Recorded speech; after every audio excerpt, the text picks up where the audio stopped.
Hey everybody, it's Laura and I'm on a ladder today. As you can see, I am going to be planting up this tall window box here that is in a very sunny spot of our garden. This is actually on the other side of where the new vegetable garden is going to be. Last year I planted this with pink geranium and morning glory charm Superbells. This year what I'm going to do is plant this window box to mirror the hanging basket that I did the video of last week. Big bee flying around. The peacock hanging basket video that I did last week. I really liked that look so much that I'm going to replicate the exact same thing. The only difference is I'm going to add in a couple, they're proven winners salvia. That's an annual salvia called Unplugged So Blue. So that one is about 14 to 24 inches tall. So it's going to get some height on here, which I want because this also has the height. And they're also a purple color, a purpley blue color, like the pincushion flower here. So they'll kind of harmonize together well with that height. The salvia being the more spiky flowers and this being the more fluttery and free. Now the Unplugged So Blue is a lot like the Rock and Play in the Blues, which I planted out in the landscape last year and it did amazing. I have some again that I'm going to be planting out, but they're a bit shorter. So I think they'll be really good in this window box. Just a quick funny story. So I was just out here and I was about to do the video. I had on sweatpants. I forgot to change and I said, oh my goodness.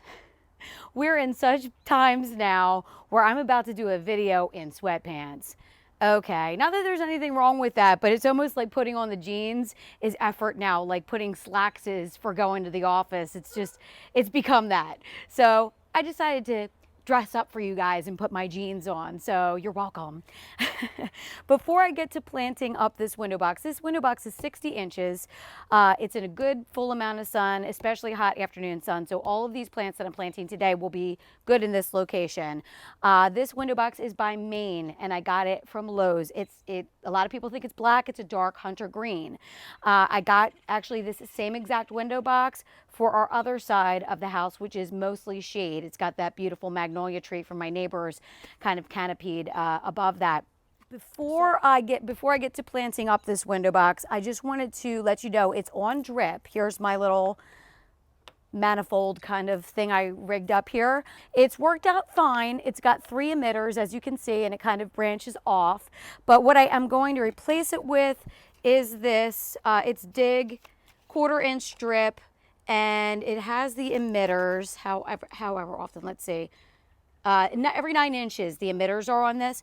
I'm going to clip this off. I'm going to cut a length of this, and then I'm going to join it up with a little coupler, and then I'm going to plug up the end of this, and I have some landscape staples that I'm going to tack this around in. If I can scoot this, I don't know if I can scoot over any more than I already have. I have I have an urn here, a hydrangea here. I have a basket here. So here's what I'm going to do. I'm going to get bold. I'm going to get up here. And this top platform is okay to step on, so don't think I'm being nutty. Okay. I don't even know if you guys can see me at this point. I'm just trying to reach the black tubing here so I can clip it. Like so. And then I'm just going to toss that. Whee! So now I'm going to take a piece of this. So I just pushed in the barbed coupler and now I'm going to attach this end of the brown tube. So before I forget to mention, you see my bag of soil here, I did just top this window box off. I did not replace or empty out all the soil. I had put in fresh potting mix last year and there wasn't any disease or anything going on weird with my plants in here. So it's perfectly okay. What I did was I just took some scoops with my pot here and just dumped in some nice fresh soil. Just to get the soil all nice and ready. And then I'm going to go along and mix in some time release fertilizer. When the temperatures heat up, that will provide food for the plants for a good few weeks. But like I said in my other videos, I go along once every week, once every 2 weeks if I'm being lazy, and I give them a weekly fertilizer. So what I'm going to do right now is I'm going to lay this tube out along the back, and I'm going to put in a landscape staple in the back corner here just to kind of hold it down. This is awkward. I am moving this ladder. Oh my goodness gracious. How did I think I was ever going to do this? I think this will be better because that reach was an ugly reach. I can't have that. Okay. So I'm not going to cut this off yet because what I'm going to do is I'm going to have it loop around. It's going to go in the back and then it's going to loop around my plants in the front. So that should give it a nice coverage. So for right now, I'm leaving it.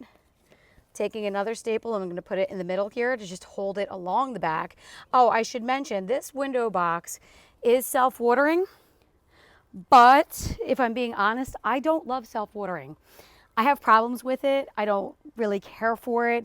I feel like it's a lot of work and effort. So I know it, it kind of defeats the purpose in buying one that's self-watering. It just so happened that I liked this window box. So I don't use that feature. I don't know if it works well because I've never used it, and I just prefer using the drip. Okay, so now I'm going to get planting.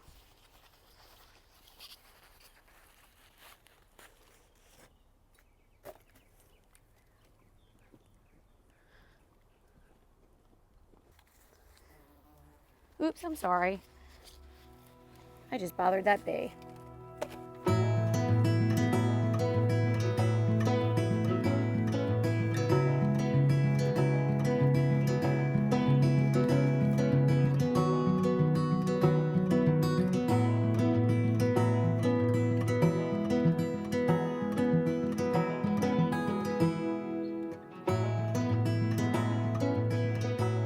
Great. Yeah, I'll do 3 of the Salvia in the back. I think that'll work out really nicely. And from what I found with the Rock and Play and the Blues, they really bulk up. So these might look like tiny plants right now, but these guys are going to get huge. So I got these from Romence Garden, and they are a retailer of Proven Winners plants, and I got most of my annuals from them this year. Really good company. You saw maybe in my stories on Instagram, I've been sharing like little unboxings, and I really love the look of everything I've seen from them. So these might look tiny now. They won't be tiny for long. And yes, I am planting these pretty close.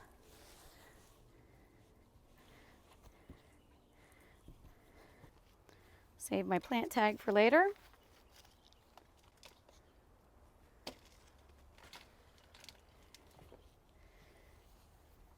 And now I'm going to move in with the Supertunia Bordeaux, the Creeping Jenny, and the Superbell. Annuals, you got the Supertunia Bordeaux, you got the Superbells over Easy. I think I always mess up the name on this. Superbells over Easy, yes. So all of these are great for window boxes. Superbells are not so great for the ground. You want to try and keep your Superbells planted more in containers and window boxes because they don't like it in the landscape in the same way your Supertunias would. So now I'm going to try and figure out maybe some kind of pattern. Let's see. I think I'm going to start with the Creeping Jenny in the corner.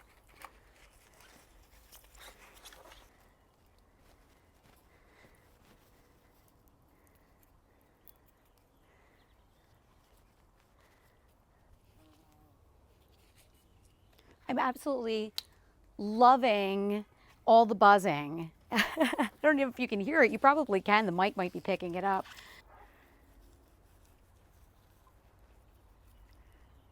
It looks like the ends of the Creeping Jenny might have got a little nipped in the cold the other day.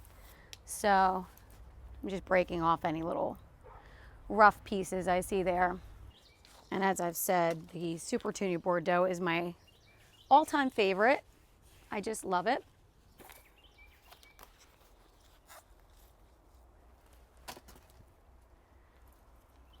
And these Bordeaux are going to get totally huge. I'm probably going to replace all the drip in my window boxes with this different drip. Oh, I like that. Oh, I like that. Now you guys just have to visualize in a really short period of time, these are going to be massive, covering this. Now the spent blooms on the pincushion flower look very attractive. If you do deadhead these, it will push out more blooms. I'm a picker and a snipper and a clipper, so I will come up here as one of my garden tasks and clip out on a regular basis all the spent blooms on the pincushion flower. And now I'm going to take my drip. I actually need to get some more landscape staples.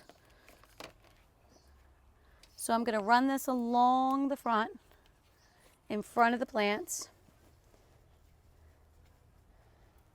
So we got a loop going in the front and a loop going in the back then.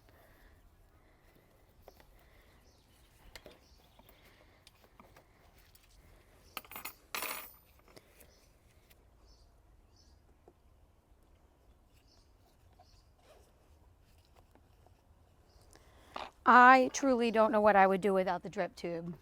It's just so necessary. So now what I'm going to do is I'm going to put the last landscape staple in at the end. Then I'm going to plug it up with this little plug. I'll link all this stuff down below so you can check it out. But that'll keep the water from shooting out.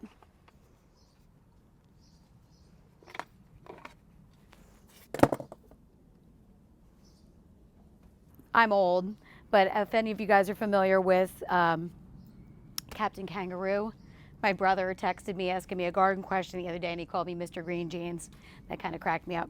All right, so I've got the drip ran along the front. Want to make sure it's not coming out of the window box because then your water is going to just pour onto the ground. You don't want that.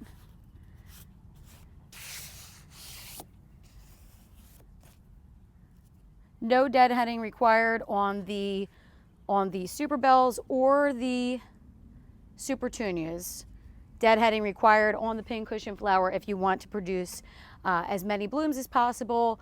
For the Superbells and the Supertunias, I do trim them regularly to keep them nice and full and thick. Once I see them getting a little shaggy, I come in and give them a nice trim. And I do this a few times a season to refresh them.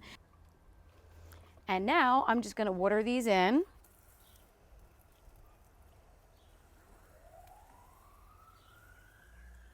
And my drip is actively working, so they'll be getting watered every day.